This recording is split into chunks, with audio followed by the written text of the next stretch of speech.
Hello learners, कैसे हो आप? तो उम्मीद है कि बहुत अच्छे होंगे। मैंने अपनी प्रीवियस वीडियो में आप लोगों के साथ अपना जो जेआरएफ का एक्सपीरियंस है, किस तरीके से मैंने जेआरएफ क्लियर किया था और कौन कौन सी चीज़ें जो थी मैंने पूरी अपनी स्ट्रेटजी के तहत सारी चीज़ें जो की थी मैंने वो एक वीडियो में शेयर कर दी हैं। और मैं डिस्क्रिप्शन में भी वीडियो लिंक दे दूंगा, तो आप जा करके वो देख लेना, वॉच कर लेना।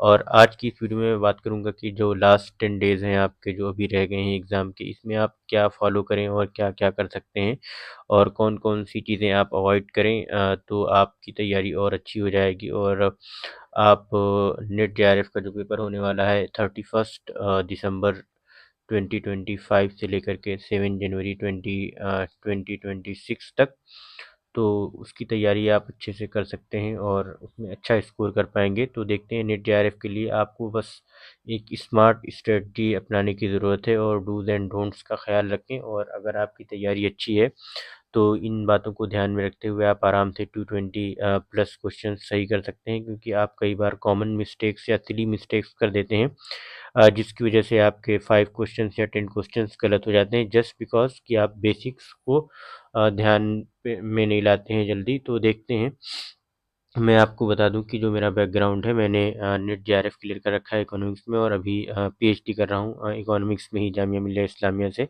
और मेरी प्रिपरेशन जो थी वो बहुत ज़्यादा कोचिंग हैवी नहीं थी। मैंने बस core concept, clarity, basic MCQs, PYQs और जो भी रिवीजन होता है, जितने भी नोट थे मेरे, उसको अच्छे से रिवाइज किया था और यूट्यूब से पढ़ाई करी थी। तो ये सारी चीज़ें इन डिटेल मैंने एक दूसरी वीडियो में डिस्कस कर रखी, जिसमें मैंने बताया कि कैसे मैंने जेआरएफ क्लियर किया था, तो आप उसको देख लें। तो आइए सीधे बात करते हैं कि जो बिगेस्ट मिस्टेक्स होती हैं लास्ट 10 डेज में, जो एस्पायरेंट्स करते हैं, लर्नर्स करते हैं, जिससे उनका स्कोर काफ़ी ज़्यादा हैम्पर होता है। और 10 to 15 क्वेश्चंस वही वाले होते हैं जिनसे आपकी तैयारी गड़बड़ हो जाती है और आप को कई बार आउटकम नहीं मिलता, रिजल्ट आपके फेवर में नहीं जाता है। तो यही सारी मिस्टेक्स हैं जिससे आप कर देते हैं और आपकी तैयारी अच्छी नहीं रहती। तो आपको सबसे पहले क्या करना है कि नए टॉपिक्स जिनसे बिल्कुल भी फेमिलियर नहीं हैं आप, बहुत लेंदी हैं, उन टॉपिक्स को मत टच कीजिए ज़्यादा। और अपनी तैयारी को कभी भी दूसरों के साथ कंपेयर मत करें, क्योंकि हर एक का टेम्परामेंट, हर एक की नीड, हर एक का स्टाइल और सब कुछ सोचने समझने का अंदाज बिल्कुल अलग होता है। तो अपने आप को एक दूसरे से कंपेयर मत करें, अपना कंपेयर खुद से, कंपैरिजन जो है वो खुद से करें और देखें कि आप अपना स्कोर किस तरह से अच्छा कर सकते हैं। अगर आप आज 60 प्लस क्वेश्चन स्कोर कर रहे हैं, तो आप कोशिश कीजिए कि नेक्स्ट मंथ में या नेक्स्ट फ्यू वीक्स में आप 70 तक जाएं, 80 तक जाएं। दूसरे को मत देखें कि दूसरा 70 पे है या 75 पे है या 65 पे, उससे आप पैनिक हो जाएंगे। और पेपर वन को कई बार हम ओवर अटेम्प्ट कर देते हैं, या कई सारे क्वेश्चन जैसे हम समटाइम्स क्या करते हैं कि कोई रीजनिंग वाला क्वेश्चन है या ब्लड रिलेशन से रिलेटेड क्वेश्चन है या डीआई, डेटा इंटरप्रिटेशन, या कोई भी इस तरीका का XYZ क्वेश्चन आ जाता है जो हमें बहुत अच्छे से आता है, बट वो बहुत लेंदी होता है और उसको सॉल्व करने में हमें टाइम लगता है। तो हम उसको ईगो पे ले लेते हैं, नहीं कि अब हम इसे ही सॉल्व करके मानेंगे, ये हो कैसे नहीं रहा है। तो इस चीज़ से आपको बचना है, क्योंकि 50 क्वेश्चन होते हैं पेपर वन में और हर एक क्वेश्चन का वेटेज इक्वल होता है। तो सपोज कोई क्वेश्चन अगर आपको आता है और वो उसमें 5 से 7 मिनट लग रहे हैं एक सिंगल क्वेश्चन में, तो आप क्यों उसके ऊपर इतना ज़्यादा टाइम वेस्ट करेंगे। तो किसी भी क्वेश्चन को आप उस पे ईगो पे मत दीजिए। आप सबसे पहले क्या कीजिए कि जो आपको इजी इजी क्वेश्चंस आए वो पहले करें। तो मैं आप आगे डिस्कस करूंगा कि किस तरीके से पेपर को अटेम्प्ट करें। और तो ये हो गया कि कोई भी क्वेश्चंस आप ईगो पे नहीं लेंगे और आराम से अच्छे से तैयारी करेंगे। जो भी आप एग्ज़ाम दे रहे होंगे उसको अच्छे से अटेम्प्ट करेंगे। तो दूसरी चीज़ ये है कि आप लास्ट मिनट में यूट्यूब पे होपिंग मत कीजिए और किसी भी रूमर्स में मत पड़ें, पैनिक मत करें कि एग्ज़ाम क्या होगा, यूजीसी रहेगी नहीं रहेगी, कौन सा कमीशन बनेगा, एग्ज़ाम कैंसिल हो गया या क्या हो गया। कुछ नहीं, आप चुपचाप अपनी तैयारी करें और किसी की भी बातों को ध्यान में न लें, जस्ट अपने काम पे फोकस रहें। और जो नेट जेआरएफ है वो प्रॉपरली डिसिप्लिन की बात है, ना कि डिस्प्रेशन की। अगर आप डिसिप्लिन के साथ अच्छे से लगे रहेंगे, डेली करेंगे, अच्छे से तैयारी करेंगे डिसिप्लिन के साथ, तो बहुत ज़्यादा डिस्परेट होने की ज़रूरत नहीं है, आप आराम से क्लियर कर लेंगे। और अगर आपकी जो तैयारी है वो ऑनेस्ट है, अच्छी है, आपने मेहनत की है बढ़िया, तो आप अपने 10 डेज को कंट्रोल करके, कॉन्फिडेंट रह के, काम रह के अच्छे से अपनी रिवीजन को ट्रस्ट करिए। अपने पीवाईक्यू की जो आपने गाइड बना रखी है या जो भी आपने नोट्स बना रखे हैं पेपर्स पर, उनको अच्छे से बेहतर तरीके से इस्तेमाल में लाइए और कोशिश कीजिए कि वही सब आपको गाइड करे। तो मैं आपको बता दूं कि जो आपका पेपर 1 है और पेपर 2 है, तो उसके लिए आपको बहुत स्मार्ट स्ट्रेटजी अपनाने की ज़रूरत है। और कोशिश कीजिए कि सारी की सारी जो 10 यूनिट्स हैं उसको आप मास्टर करने की कोशिश ना कीजिए। जो हाई रिटर्न यूनिट्स हैं, हाई रिटर्न यूनिट्स से मतलब जिनसे क्वेश्चंस ज़्यादा आते हैं या जो यूनिट्स आपकी बहुत अच्छी हैं, तो उन यूनिट्स को मास्टर करने की कोशिश कीजिए। जैसे फॉर एग्जांपल के तौर पे टीचिंग एप्टीट्यूड हो गया, रिसर्च हो गया, डीआई हो गया, मैथमेटिकल रीजनिंग हो गया या आईसीटी और कम्युनिकेशन। तो इस तरह की पेपर 1 की लगभग 7 यूनिट होंगी। और अपने आप का जो भी पेपर 2 है, जैसे इकोनॉमिक्स वाले बच्चे हैं या कोई और किसी और सब्जेक्ट का है, तो उनके जो भी उनमें भी 10 यूनिट्स होंगी, तो उसकी भी 10 यूनिट्स जो सबसे अच्छी 10 यूनिट्स हों, 10 यूनिट्स में से 7 यूनिट्स हों, और उनको आप मास्टर करें अच्छे से। और हाई स्कोरिंग यूनिट्स को बार बार रिवाइज करें, सारा सिलेबस कवर करने मत बैठें, उससे आपका टाइम बहुत किल होगा और आप पैनिक कर जाएंगे। और जितने भी डाउटफुल क्वेश्चंस होते हैं उनको आप अटेम्प्ट करते हुए छोड़ दीजिएगा, उनको लास्ट में कीजिएगा। और इस तरीके से आप 35 से 40 क्वेश्चन सही कर पाएंगे। क्योंकि अगर मान लीजिए 7 यूनिट्स आपकी बहुत अच्छी हैं, बहुत स्ट्रांग है, तो आप उसमें 30 क्वेश्चन सही ही कर देंगे आउट ऑफ 35 क्वेश्चन। तो अब रहे 15 क्वेश्चन की वो यूनिट जिन्हें आपने लाइटली पढ़ा होगा। तो अगर आप तुक्का भी लगाएंगे या कुछ एक दो बार तो पढ़ाई होगा आपने, तो 5 से 7 क्वेश्चन या 8 क्वेश्चन आप सही कर देंगे। तो अगर लोअर लिमिट भी ले लेंगे 30 में से 6, तो 36 क्वेश्चन आराम से इजीली, और जो आपने तुक्के लगाए रहे होंगे तो अराउंड 35 टू 40 आप इजीली स्कोर कर सकते हैं पेपर 1 में। तो इस तरीके से आपको ध्यान में रखते हुए चलना है कि पेपर 1 या पेपर 2 की सारी यूनिट्स को या पूरे सिलेबस को कवर ना करिएगा। जो हाई स्कोरिंग यूनिट्स हैं उनके ऊपर ज़्यादा ध्यान दीजिएगा। और दूसरी बात, आप किस तरीके से रिवीजन करें। आप डेफिनेशंस को अच्छे से याद करें, की टर्म्स को ध्यान में रखें, और जो स्टैंडर्ड पीवाईक्यू मॉडल्स हैं उनको ध्यान में रखें। क्योंकि आपने जो प्रीवियस ईयर क्वेश्चन सॉल्व किए होंगे, तो आपके माइंड में होगा कि किस तरह से क्वेश्चंस आते हैं। और जो फार्मूला बेस्ड क्वेश्चन हैं जैसे डीआई के हो गए या मैथमेटिकल रीजनिंग के हो गए या लॉजिकल रीजनिंग के होंगे। और अगर इकोनॉमिक्स वाले हैं तो उसमें जैसे कंज्यूमर सरप्लस, प्रोड्यूसर सरप्लस, और जो मार्जिनल कॉस्ट, और जो इस तरीके से average cost, average variable cost, ये सब चीज़ें निकालने के लिए आती हैं। तो उसको उसके जो बेसिक फार्मूले हैं उसको आराम से अच्छे से याद कर लें।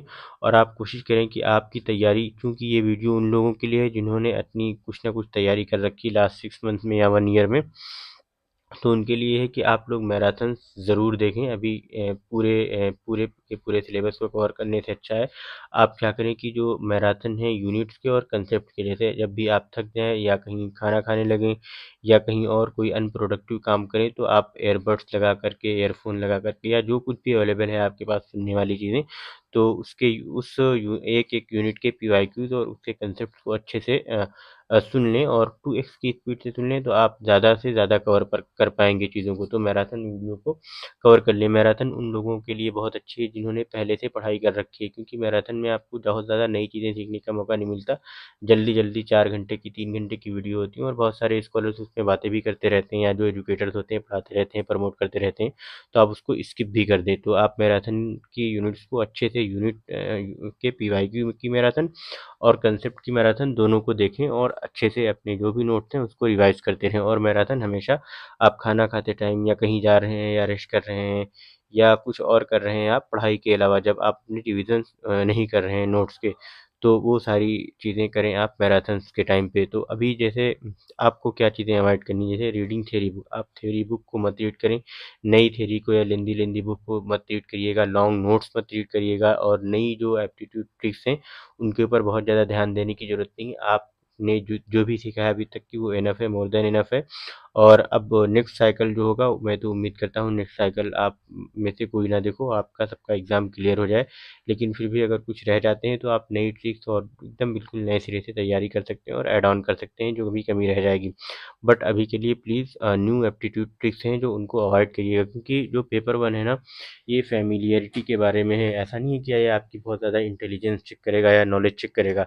ये आप कितना समझदार हो, कितनी आपके अंदर अंडरस्टैंडिंग है पेपर 1 को लेकर के और उसके कंसेप्ट को लेकर के और उसके पैटर्न को लेकर के, और जो क्वेश्चन की क्या नीड है उसके अकॉर्डिंग आपको आंसर करने की ज़रूरत है। तो आप बेसिक के ऊपर फोकस करें तो आपका इस तरीके से पेपर 1 हो जाएगा। और सेम चीज़ आप पेपर 2 के लिए भी अप्लाई कर सकते हैं, आप अपनी यूनिट्स के अकॉर्डिंग। मैंने पेपर 2 डिस्कस नहीं करा है क्योंकि वीडियो बहुत लेंदी हो जाएगी इसलिए।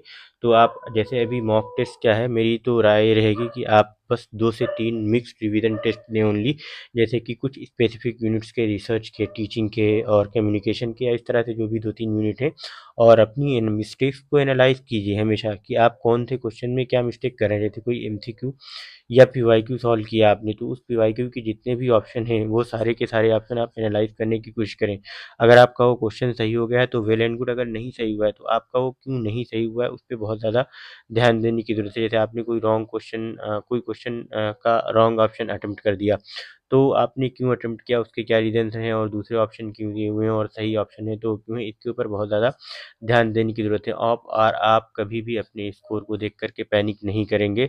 आप सिर्फ और सिर्फ अपनी मिस्टेक को एनालाइज करेंगे, क्योंकि ये बहुत मशहूर कहावत है कि जो बैटल फील्ड में, यानी जंग के मैदान, जो मश्क के मैदान में पसीने बहाता है, मेहनत करता है, एक्सरसाइज करता है, जो भी प्रैक्टिस करता है, या बेसिकली ये कह लें जो प्रैक्टिस सेशन में पसीने बहाता है, तो उसको फाइनल मैच में या मैच के दौरान उसकी गलतियां कम होती हैं, या बैटल फील्ड में उसको खून नहीं बहाना पड़ता है। तो जैसे कहते हैं ना, एक सिपाही अगर वो एक्सरसाइज के टाइम पे अपना बहुत ज़्यादा पसीना बहाएगा, तो जब वो बैटल फील्ड में जाएगा तो उसको अपना खून नहीं बहाना पड़ेगा। तो ऐसे ही एग्ज़ाम पे भी अलाउ होता है कि आप जितनी ज़्यादा मिस्टेक करोगे, जितनी भी आपको मिस्टेक करनी है, वो सारी मिस्टेक आप अपने घर पे कर लो, और उस टाइम पे आप अपने स्कोर्स एनालाइज मत करो, आप अपनी मिस्टेक को एनालाइज करो। और जब आप फाइनल एग्ज़ाम देने जाना, अच्छे से देना, फिर आप लास्ट में अपना स्कोर देख लेना, उसको जितना मन करे उतना एनालाइज करना, फिर पैनिक भी कर लेना बाद में। लेकिन अभी आपको सिर्फ और सिर्फ अपनी मिस्टेक्स पे ध्यान देने की ज़रूरत है, स्कोर पे बिल्कुल भी ध्यान ना दें। आप मिस्टेक्स को कम से कम करें, जितनी मिस्टेक कर रहे हैं वो कोशिश कीजिए कि वो मिस्टेक दोबारा ना होने पाए।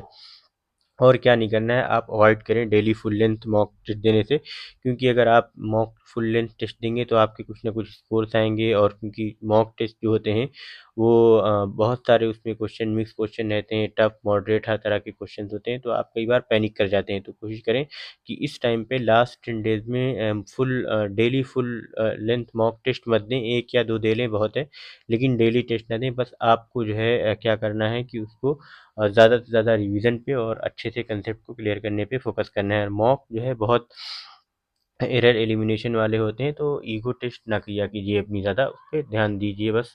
और रिवीजन नोटबुक अगर आपने बना रखी है तो ठीक है, नहीं तो फिर जब भी आप किसी और एग्ज़ाम की तैयारी करें तो रिवीजन बुक ज़रूर बनाएं। लेकिन मैं उम्मीद करता हूँ कि जितने भी एस्पायरेंट्स हैं, सबने कोई ना कोई नया रिवीजन नोट्स बना रखे होंगे, तो आप उसकी दोबारा से एक क्रिएट कर लें, फाइनल 10 डे नोटबुक कंटेनिंग, जिसमें फ्रीक्वेंटली रॉन्ग जो आपके एमसीक्यूज हो रहे हैं, जो कन्फ्यूजिंग पीवाईक्यू ऑप्शंस हैं उनको, या शॉर्ट फार्मूले हैं, या वन लाइन कंसेप्ट है जो आप बार बार भूल जाते हैं, रिवाइज करने की ज़रूरत है, तो ये सारी चीज़ें उस नोटबुक में लिख लें बहुत ही शॉर्ट में। तो रिवाइज करें इस नोटबुक को हर अल्टरनेट डे पर, डेली आप उसको पढ़ें। और आपके जितने भी लेंदी नोट्स हैं वो कोशिश करें कि 10 to 20 पेजेस में आ जाएं, जितने भी आपके बेसिक हैं, और कम से कम वर्ड्स में लिख लें उसको, ताकि आप रिप्रोड्यूस कर सकें एग्ज़ाम में। तो लास्ट 3 दिनों में क्या करें, आप डे 3 to डे 2 में क्या करें, जब जो एग्ज़ाम से 2 से 3 दिन पहले, कि आप सिर्फ लाइट रिवीजन करें, पीवाईक्यूज प्लस शॉर्ट नोट, जो आपने ये रिवीजन नोटबुक बना रखी है उसको पढ़ें अच्छे से।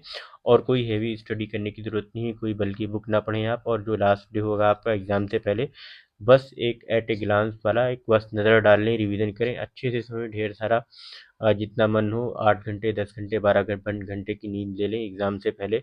और कोई भी डिस्कशन मत करें, बिल्कुल भी किसी निगेटिव पर्सन के साथ बातचीत करने की आपको ज़रूरत नहीं है। आपका एग्ज़ाम बहुत अच्छा होगा, आपने बहुत मेहनत की है इस दिन के लिए, और आप बस आपको क्या करना है कि आप अपनी तैयारी पे अच्छे से फोकस रहिए, और आपका रिज़ल्ट अच्छा होगा। और एग्ज़ाम डे स्ट्रेटजी बस यही है कि आप सबसे पहले जो आपको का स्ट्रॉन्ग जोन है उसको पहले कीजिए, जो इजी क्वेश्चन है यानी उनको कीजिए, जो मॉडरेट है उनको नेक्स्ट कीजिए, और जो रिस्की या टफेस्ट क्वेश्चन है उनको लास्ट में कीजिए। फॉर एग्जांपल अगर पेपर 1 के ऑलमोस्ट 25 क्वेश्चन इजी होते हैं, तो ये आराम से आप 15 मिनट्स में कर सकते हैं। फिर आप मान लीजिए 15 क्वेश्चन जो होते हैं वो मॉडरेट होते हैं, तो इसको आप नेक्स्ट 15 क्वेश्चन भी 15 मिनट्स में कर लेंगे आप। तो बचे 10 क्वेश्चन जो टफेस्ट होते हैं, जैसे उसमें डीआई के 5 क्वेश्चन भी ऐड कर लीजिए, और 5 क्वेश्चन और इधर उधर की यूनिट से ऐड कर लीजिए। तो 10 क्वेश्चन जो आपके रिस्की होंगे या टफेस्ट होंगे, उसके लिए आपके पास एटलीस्ट 30 मिनट्स बचे रहेंगे। तो आप इन 30 मिनट्स में आराम से अच्छे से पेपर 1 पूरा कर सकते हैं। या अगर मान लीजिए इसमें जो है 25 क्वेश्चंस में आप 15 के बजाय 20 मिनट भी दे देते हैं, तब भी आपके पास आराम से 25 मिनट बचे रहेंगे लास्ट 10 क्वेश्चंस करने के लिए। तो इस तरीके से आप पेपर को अपने प्लान करें तो अच्छा रहेगा। तो बाकी जो है accuracy is greater than attempt, क्योंकि यहाँ पे निगेटिव मार्किंग नहीं है, तो आप सारे क्वेश्चन अटेम्प्ट करें। बट जो टफेस्ट क्वेश्चन जो बिल्कुल आपको नहीं आते हैं उस पर टाइम ज़्यादा वेस्ट मत कीजिएगा। और जितने भी क्वेश्चंस आपको टफ लग रहे हैं या मुश्किल लग रहे हैं उनको बस स्किप कर दीजिएगा। कोई एक ऑप्शन अटेम्प्ट करके, सी डी बी कोई सा भी अटेम्प्ट करके, और कोई भी रिक्वेस्ट मत कीजिए। जैसे आप तुक्का लगाते हैं वैसे ही सभी तुक्का लगाते हैं। और 75 या 70% ही चाहिए आपको JRF के लिए। तो आपको 100% करेक्ट करने की ज़रूरत नहीं है। बस 70% 70 to 80% अगर आपका सही हो जा रहा है तो that is well and good. तो बाकी एलिमिनेशन टेक्निक आपको कैसे यूज़ करना है वो आपको पता है। और माइंड के साथ काम रहिए और ज़्यादा से ज़्यादा आप फोकस कीजिए अपने एग्ज़ाम के ऊपर। ये मैंने अपने प्रीवियस वीडियो में शेयर किया था कि किस तरीके से मैं अपने रजिस्टर को मेंटेन करता था, तो आप देख लेना। और बाकी नेक्स्ट वीडियो में मैं अपनी बताऊंगा कि PhD एडमिशन किस तरीके से आप जामिया मिलिया इस्लामिया में ले सकते हैं, और नेट JRF की जो फेलोशिप है आपको कैसे PhD में हेल्प करती है, रिसर्च में की जो लाइफ है उसकी रियलिटी और एक्सपेक्टेशंस क्या क्या हैं, फेलोशिप में आपको कितने पैसे मिलते हैं, ये सारी चीज़ें मैं आपके साथ डिस्कस करूंगा। और आप लर्निंग को मैजिक के चैनल को सब्सक्राइब कर लें, लाइक करें, शेयर करें, कमेंट करें। और अगर आपको कभी भी कोई भी डाउट होता है तो आप मेरे इस व्हाट्सएप नंबर पर मैसेज करके पूछ सकते हैं। कॉल ना करिएगा, अवॉइड करिएगा, 9795 466495। तो थैंक यू सो मच, मिलते हैं नेक्स्ट वीडियो में, तब तक के लिए गुड बाय।